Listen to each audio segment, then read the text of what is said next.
Hi friends, ചുഞ്ചുരു ബേബിക്ക് ഇതാ പനി കുറവില്ല കേട്ടോ. അപ്പം നമ്മൾ വീണ്ടും ഡോക്ടറെ കാണാനായിട്ട് പോവാണ്. പനി മാറിയതായിരുന്നു, പക്ഷെ വീണ്ടും പനി വലിയ കാര്യമായിട്ടില്ലെങ്കിലും ചുമയും ജലദോഷവും നന്നായിട്ടുണ്ട്. അപ്പോൾ ഞാൻ ഡോക്ടറെ വിളിച്ച് ബുക്ക് ചെയ്തിട്ട് നമ്മൾ പോവാണ്. അപ്പോൾ കഴിഞ്ഞ തവണ ഞാൻ വേറൊരു ഡോക്ടറെ കാണിച്ചത്, കാരണം അത്രയ്ക്ക് വയ്യായിരുന്നു. പിന്നെ ആ ഡോക്ടർ കുറച്ച് ദിവസത്തേക്ക് ലീവാണെന്ന് പറഞ്ഞുകൊണ്ട് ഞാൻ വേറെ ഡോക്ടറെ കാണിച്ചതാണ്.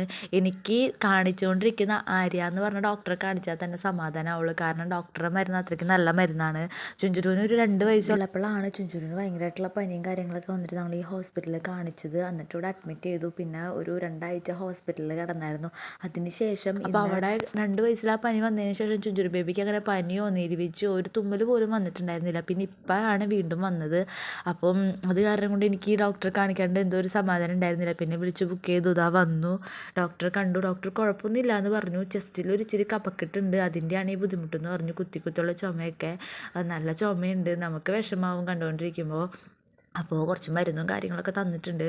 അപ്പോൾ മഴയാണ്, പുറത്തൊന്നും ഇറക്കണ്ട, ഇനി പ്രീ സ്കൂളിലൊന്നും കുറച്ച് ദിവസത്തേക്ക് വിടണ്ടെന്നാണ് ഡോക്ടർ പറഞ്ഞത്. കാരണം പ്രീ സ്കൂളിലാവുമ്പം പല പല സ്ഥലങ്ങളിൽ നിന്ന് വരുന്ന കുട്ടികളായിരിക്കും, ചിലപ്പോൾ അവർക്കും അസുഖങ്ങൾ ഉണ്ടാവാം. അപ്പോൾ ഇവർക്ക് ചിലപ്പോൾ അങ്ങോട്ടും ഇങ്ങോട്ടൊക്കെ പകരാൻ ചാൻസ് ഉണ്ട്. ഇനി ചുഞ്ചുരു ബേബി പോയിട്ട് ചുഞ്ചുരു ബേബിയിൽ നിന്ന് പനി വേറെ ആർക്കും കിട്ടണ്ടെന്ന് വിചാരിച്ചിട്ടാണ് ഡോക്ടർ പറഞ്ഞത് ഇനി പ്രീ സ്കൂളിലൊന്നും വിടണ്ട, കൊച്ചിനും അതാണ്, റെസ്റ്റ് എടുക്കണം നന്നായിട്ടെന്ന് പറഞ്ഞു.